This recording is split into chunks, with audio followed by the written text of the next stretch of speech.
بسم اللہ الرحمن الرحیم والصلاة والسلام علی رسولہ الکریم وعلی آلہ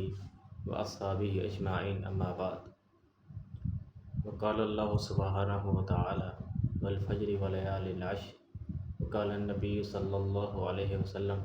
افضل ایام الدنیا ایام العشر او کما قال النبی صلی اللہ علیہ وسلم۔ تو ذی الحجہ کا مہینہ شروع ہوا ہے، اور ذی الحجہ کے مہینے کی اللہ رب العزت نے قرآن میں ان ایام کی قسم کھائی ہے، ان راتوں کی اللہ نے قرآن کے اندر سورہ فجر کے اندر اللہ نے ان کی قسم کھائی ہے۔ اور آپ علیہ الصلوۃ والسلام نے فرمایا کہ دنیا کے اندر افضل ترین ایام 10 دن ہیں ذی الحجہ کے، اور یہ 10 دن کے اندر جو بھی اعمال کیے جاتے ہیں اللہ رب العزت ان کا بڑھا چڑھا کے اجر عطا فرماتے ہیں۔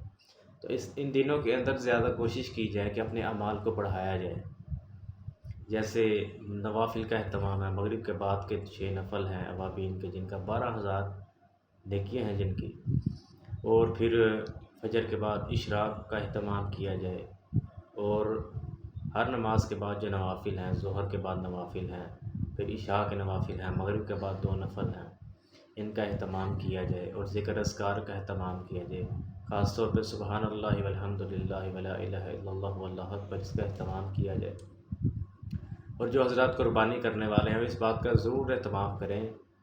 کہ جیسے حج ادا کرنے والے اپنے بال نہیں کٹواتے ہیں، اپنے ناخن نہیں کاٹتے ہیں، تو یہ بھی ان کے ساتھ ایک تشبیہ ہے، ایک ان کے ساتھ ایک اپنے آپ کو ملانا ہے